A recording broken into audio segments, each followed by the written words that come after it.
Welcome back to my channel. Today I want to talk to you about a movie that I just watched called The Last Duel.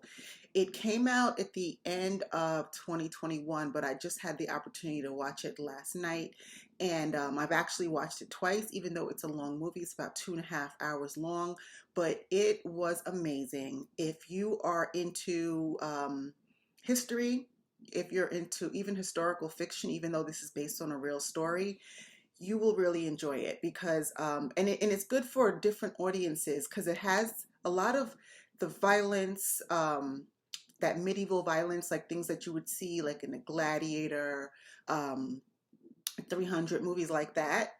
But then it also has a really compelling storyline, that they do tell from three different stories, which is what makes this movie different for me because um, you don't really know what's the truth. And that's what I want to talk about today. After I watched it, I walked away with an opinion, but not really sure how it really happened. And I guess nobody actually knows.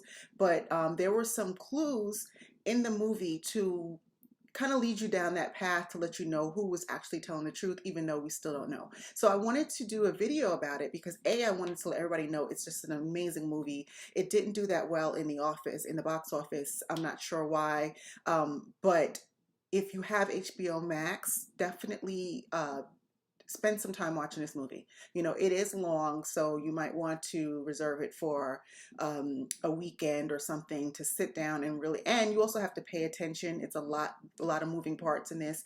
And if you are like me, that when you watch movies like this, you just get more and more interested, because the characters are so well developed. The dialogue is good. It's just it's a really interesting movie. And so I'm going to do a couple of things today. I'm going to give you a quick summary of the movie. Um, so if you haven't watched it, I probably just won't go into the very end because I don't want to give away any spoilers, but I will give you an overview of like what happens in the movie. And then I want to talk to you a little bit about what makes it so good is these alternate scenes that they give. So actually we're seeing the same scene from multiple different perspectives, and then talk a little bit about what I think actually happened and who do I think is actually telling the truth, because that's really the crux of this movie. So sit tight, and I will share with you my opinion about this great movie. So the movie The Last Duel, this was set in 14th century France. So it's about in the late 1300s. And it revolves around four characters. The first is Jean de Carrouges. Excuse my French accent because I don't have one. Doing the best I can here. So Jean is a French noble and he's a squire under King Charles V. Jean is a skilled warrior. He later becomes a knight. He is widowed, and he is seems to be a man who is driven by honor, history, custom, code, and that lends to his personality. He's basically a cold fish. And it's interesting because he obviously doesn't see himself that way, as we see from his point of view, when they share his perspective. But all of those around him experience him in a way where he's basically just not user friendly, and that's going to lend to his downfall in the movie because he plays by the rules so much that it turns a lot of people off, and it becomes his downfall. And next we have Jacques Lagree, and he and Jean start the movie off as friends. They have fought in battles together. At one point, it appears that Jean has saved Jacques' life. Later on, we learn that he was the godfather to Jean's son who passed away. They are really good friends, but polar opposites. Jacques is educated. He speaks several languages. He has personality. He's popular with the ladies. He's interesting and he's fun to be around.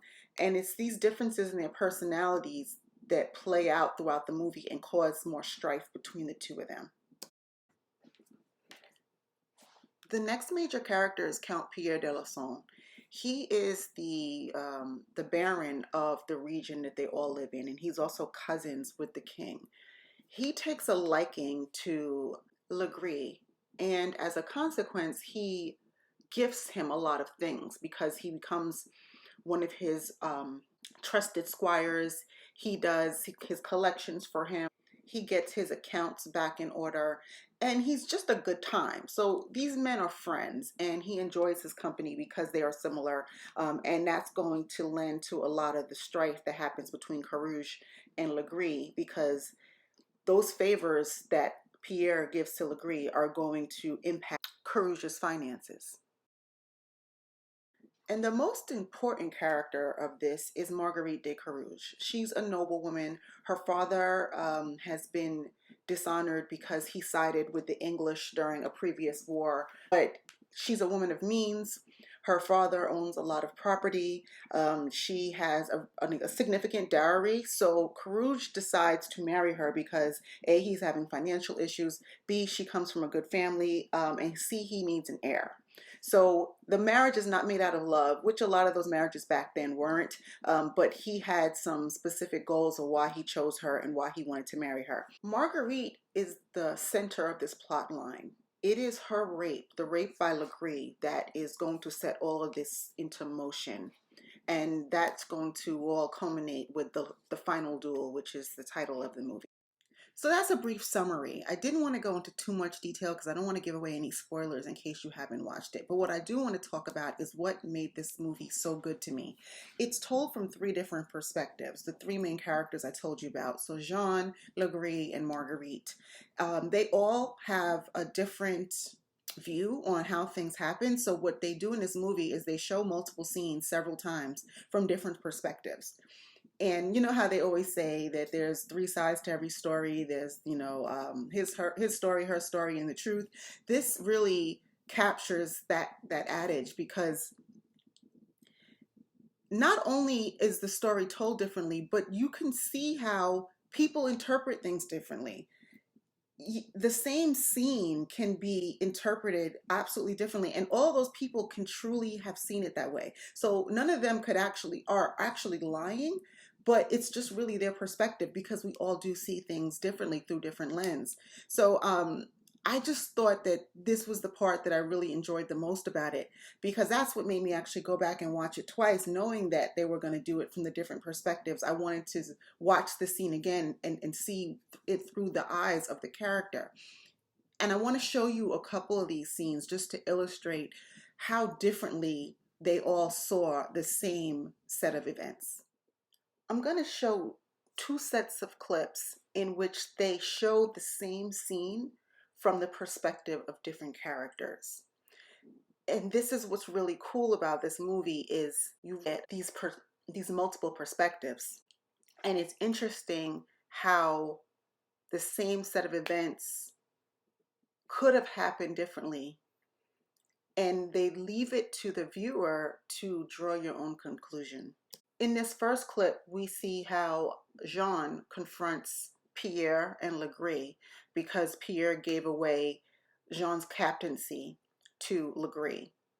And you can see from Jean's point of view, he was respectful and direct. He goes on and he's telling his wife the story about how it played out. In the next clip, we see the same exact set of circumstances, but from the version of Lagree, and you see how he was belligerent, disrespectful, and all of the above, just speaking to his character or perceived character. I do not wish to interrupt such an occasion, but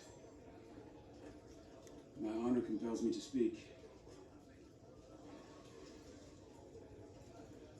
I was angered, but I spoke well. I said to Pierre, can you stand there, as a man of honor, as my liege lord, and say that I am not man enough to assume my rightful squire you gifted the land to, the one who holds a captaincy now, that is rightfully mine? My friend, please. No, no! I shall be heard! I do not accept this! My father, for 20 years, my father, I waited for 20 years! There's not a nobleman in this hall who would speak ill of your father. You asked for my rents, I yield them up! Here is a man of honor. You say I am not the captain? You say to me I am not the captain here? I say to you whatever I like. I decide who's the captain of that. That is what you prize.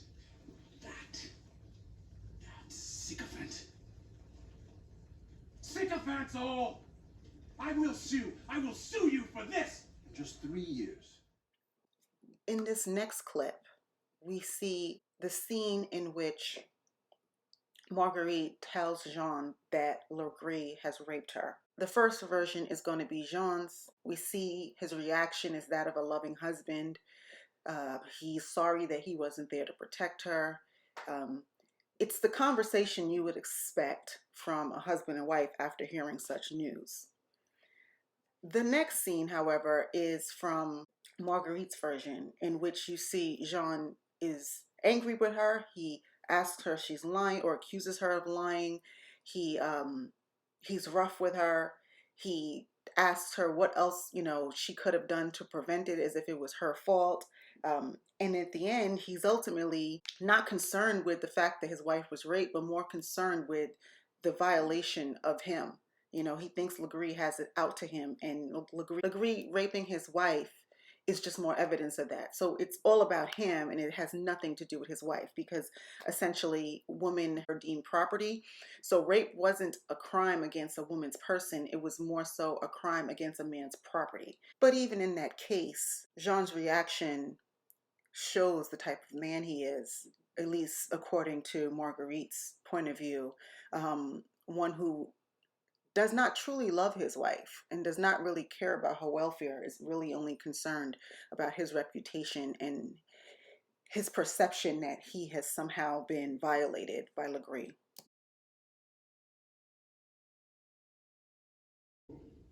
Who did this? Who? Jacques Lagree.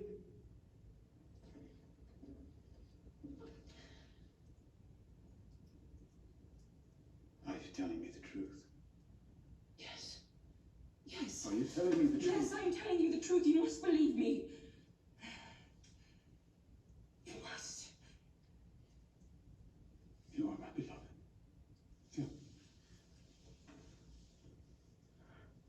I was not here to protect you. Please forgive me.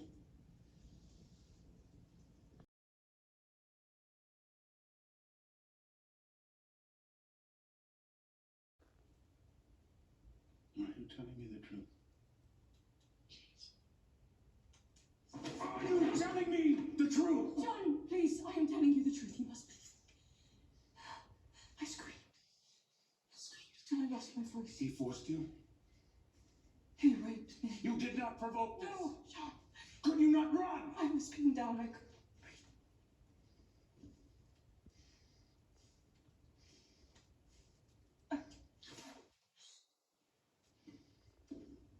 Can this man do nothing but evil to me?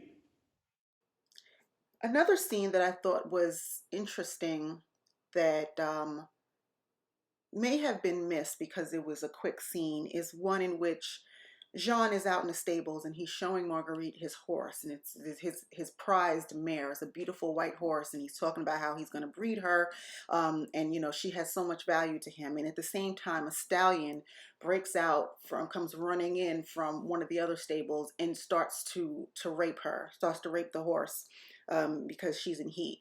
And Jean runs to stop it. He starts hitting the stallion with a shovel. And he's talking about how, this is it, like he's pissed off basically because he doesn't want his horse that mare to get pregnant from the stallion.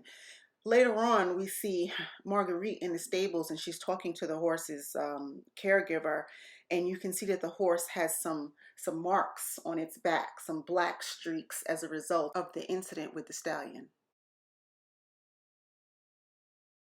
Later in the movie, after Marguerite has been raped, she's taking a bath, and you see these black marks on her shoulder as a result of the rape from Lagree. And you see that that's a parallel.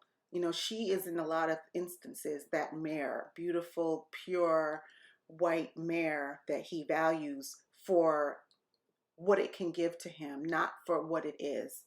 He sees, in a lot of ways, he sees Marguerite as property, a means to heirs, obviously the wealth from her dowry. And then that black horse that came in and started raping the horse is a parallel to Lagree, obviously. So it's just really interesting to show that she feels like a trapped animal. She feels like property because essentially that's what she is, as were a lot of women at that time. Pregnancy seems to be going well. Yes, milady. So why is she penned up? Before my master left, he had told me to do so. My husband knows much about horses. Riding them. The upbringing I leave to you. It would be better for the health of the mare to be roaming free. Then she shall roam free. Thank you, milady. So who's telling the truth? The movie would have us believe that it's Marguerite. If you'll notice, when they do each version, it says the truth according to the respective character. And when they get to Marguerite's, the words "the truth" stay on the screen after everything else fades out. And to me, that means that that's the actual story, that she was the one telling the truth. We don't know. But based on everything I saw and just the versions of the characters from multiple points of view. So when we saw Jean's interaction with his wife and we saw his interaction with Lagree, there were some similarities there. He definitely is a man of honor, but he seems to be easily offended. He seems that he seems impetuous. He seems like he's only laser focused on getting an heir and on getting himself out of debt and how he's viewed and if and how he's respected. So because of that, I tend to believe that that Jean was not a great man. And I can believe that he did treat his wife that way. And I can believe that he was jealous of Lagree and that he just wasn't, he lacked some social skills, and that's what made a lot of people dislike him and caused a lot of problems for him. On the flip side, Lagree, while much more personable and seems like he didn't take life as seriously as Jean, and it worked to his advantage because it helped his relationship with Pierre, and Pierre granted him a lot of land and benefits because of it. But he raped her. I mean, even when he tells the story, he says that, she put up a fight because she's a lady. He, in his twisted head, probably thought that she liked him. Maybe he's so used to getting attention from women, he doesn't know the difference between somebody who's being polite and somebody who's flirting with him. But he raped her. So given that, he also is not a good person. And even in his own story, where he is the one who goes to Pierre and says, hey, listen, I'll go and collect your debts for you. And when Pierre says, well, if they don't have it, they don't have it. He's like, I'll get it from you for you. Like, they're not going to say no to me. So we see that he has some characteristics. He's flawed in a lot of different ways. Marguerite's story makes the most sense. That's how women were treated in those days. And knowing who both of those men are, it's totally believable that they both treated her as such. I'm not going to ruin the end of the movie for you, but you see that she's the ultimate victim, or she's set up to be the ultimate victim when it's all said and done, through no fault of her own. So I would love to know what you guys think. If you've seen the movie, tell me, who do you think was telling the truth? Tell me what you think about all of the characters and just the style of the storytelling style, because I thought it was excellent. And if you haven't seen it, I urge you to go ahead and watch it. And after you do, come back and watch this video and let me know what you thought. And like, subscribe, all of that good stuff. And I will be back to you with another review of another movie in the near future. Thanks for watching.